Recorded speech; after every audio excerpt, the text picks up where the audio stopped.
In this submodule, we'll discuss what are called trigonometric identities. These are just relationships among the different trigonometric functions that you may find convenient for different problems. They're essential for understanding the behavior of trigonometric functions. And they can also make calculations easier. Now, there are many such identities.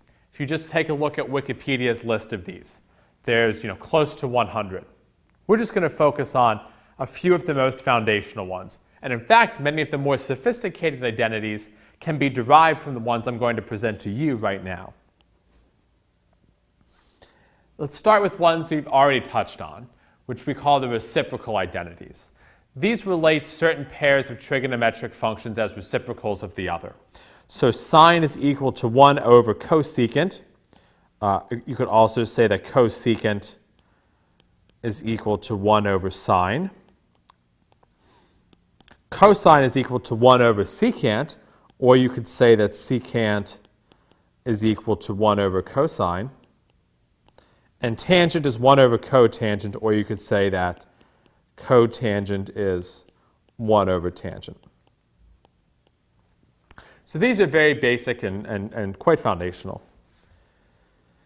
So for example, secant times cosine. How can I simplify this? Well, it's done very easily just by remembering that secant is 1 over cosine.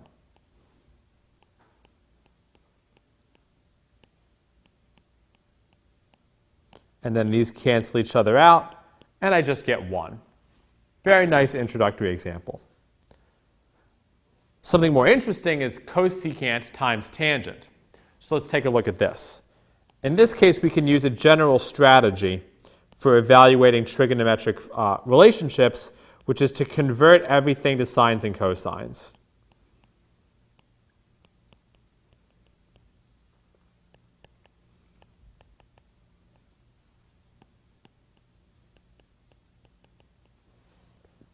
So following that, this is 1 over sine of theta, and tangent is sine of theta over cosine of theta. Okay, this is another important relationship for tangent you want to remember, is that it's sine over cosine.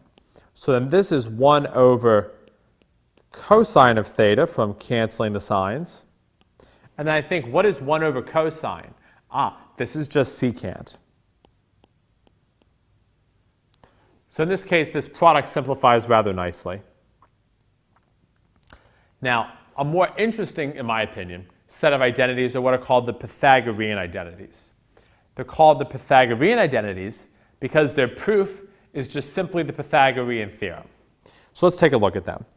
The most important one is that sine squared plus cosine squared equals 1. So that's this one here. You can also write tangent squared plus 1 equals secant squared just by dividing the first inequality by cosine. You can also write this as cotangent squared plus 1 equals cosecant squared by dividing the first equality by sine.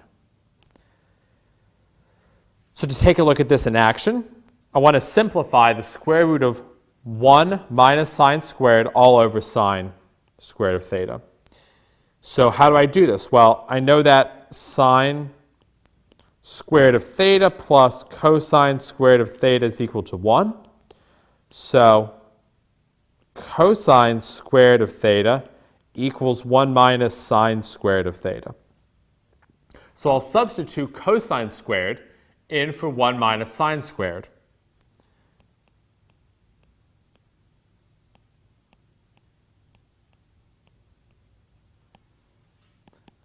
So what is, let's kill off this square root.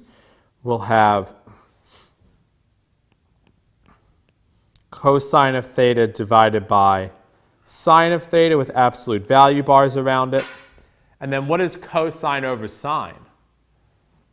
Well, this is the definition, or it can be shown to be equal to cotangent of theta,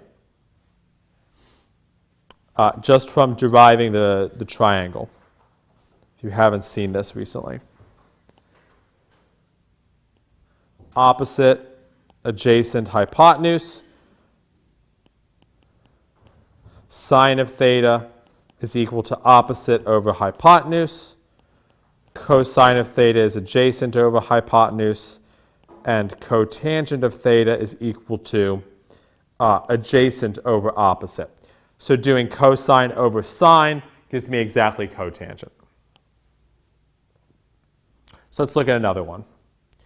Cosecant squared times tangent squared.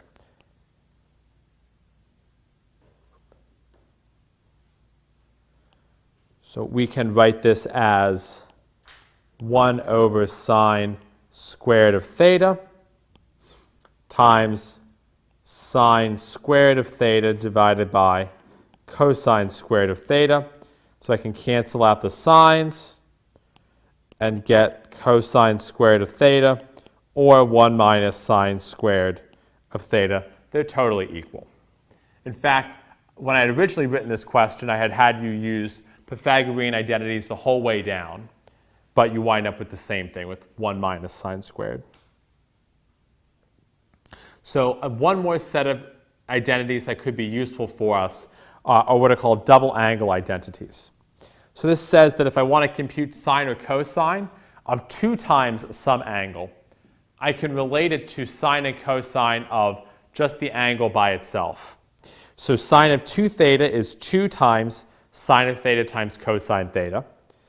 And cosine of 2 theta can be written as cosine squared of theta minus sine squared of theta. So let's use this in an example. So suppose I want to compute sine of 120 degrees. I can write this as sine of 2 times 60, and then use my double angle identity.